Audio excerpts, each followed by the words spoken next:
Hi, Hi. what are you doing?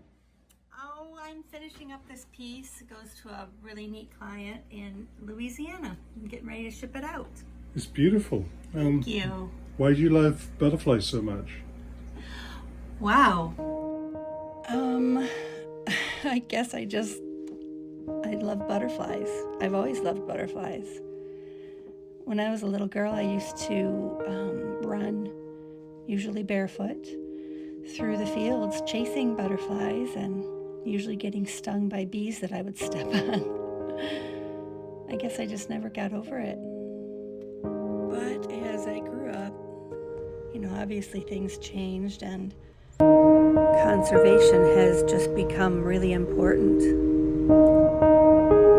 We work really hard in our yard to plant things that the butterflies will lay their eggs on, and the little baby caterpillars can eat those things and grow and get big and ultimately make more. We also have filled our yard with plants that attract the pollinators, so they always have something good to eat, and I can always go outside and spend time watching them and taking pictures and videos and just being so thankful and grateful for these amazing creatures. We do hand rear many butterflies per season, and that's a fun process, and we get to release them. I always give them a kiss and tell them, go and make more. Thankfully, we're not the only ones doing this. And the art that I create is a beautiful way to support sustainable farms and ranches all over the world. There are people that are working very hard to hand rear thousands of these species and releasing them into the wild. Most people don't know that one female butterfly in her very short lifetime can lay about 400 eggs. However, unfortunately, in the wild, because of predation and disease and habitat loss, only about 8 to 10 of them will actually make it to adulthood and be able to produce more. That is about a 2% chance in the wild of an egg making it to maturity. I should mention also that many of these farms and ranches, actually most of them, are located in areas of the world that people are having a difficult time even feeding their families. And so they cut down their trees and they sell that for money. These farms give incentive for making money in a sustainable way. So not only do they help their native people, but they are working really hard to save our insects and our habitat, and ultimately preventing extinction. Let me show you around my studio. Let's go.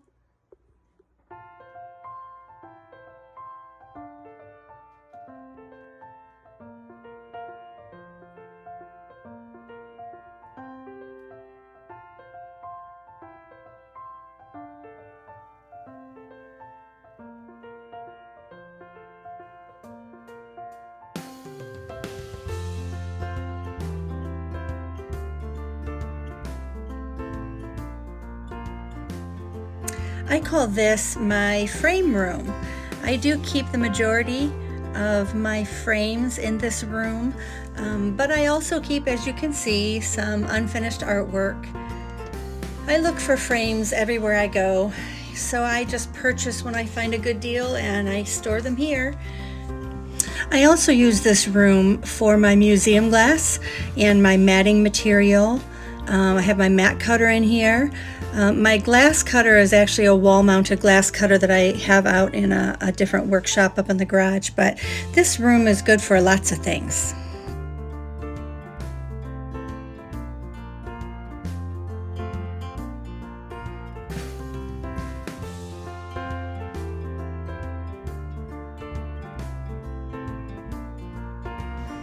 And this room I call the specimen room. When I order my insects and butterflies, they come carefully packaged, and I store them in all these little drawers. And no, I don't remember which is which. I have to open almost all the drawers when I'm looking for something.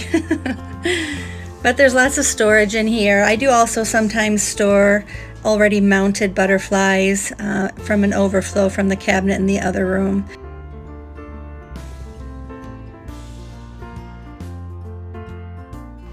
Don't be creeped out. These guys are actually super cool. They're big, and they could be scary, but they're harmless.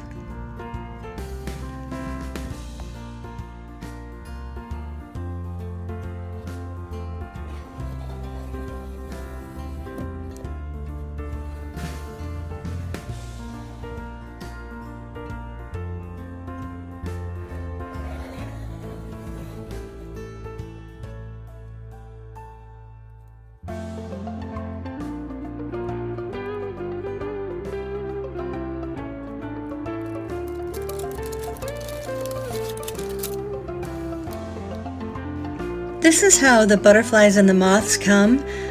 They're very fragile, and by wrapping them this way in a parchment paper, it just really ensures that they stay safe and nothing falls off and the antennas stay secure.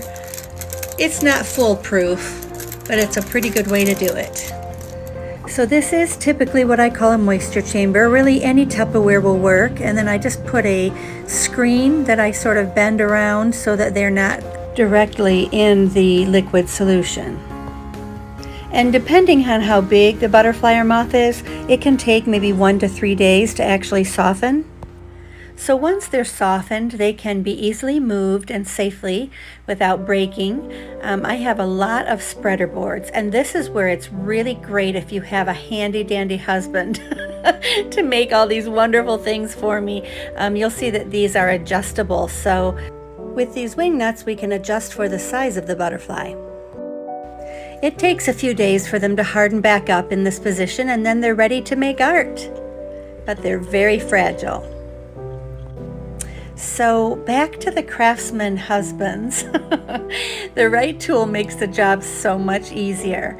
And I was having a really difficult time storing my poster boards and mat boards and foam core in a place that would keep them nice. And so he made me this amazing thing that just goes right up against the wall, keeps them all tight and safe. He also built this custom cabinet that fits all of my storage containers perfectly, and at the top you'll see that he's also created the custom spreader board.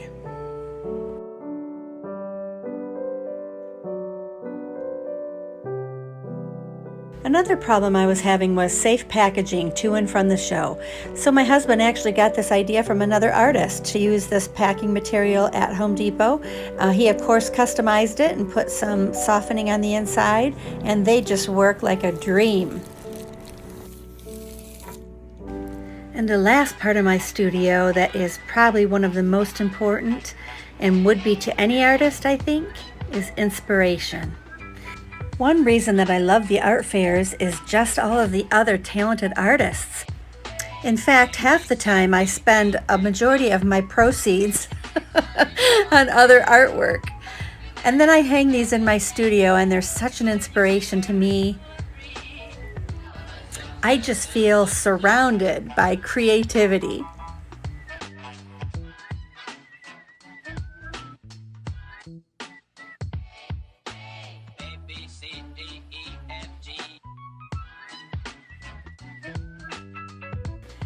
But I also have living inspiration. Ever since I was a little girl, I have loved neon tetras. Look at the colors, the blue and the red.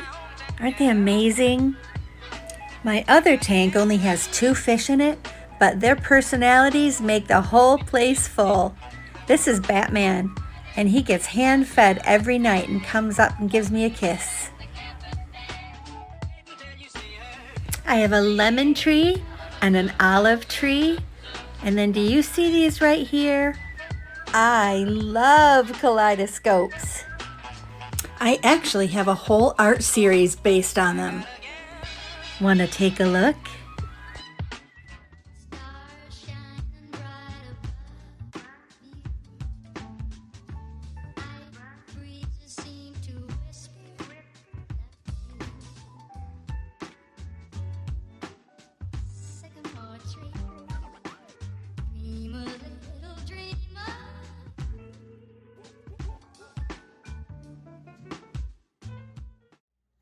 sharing your time with me today. I had a lot of fun showing you around my studio.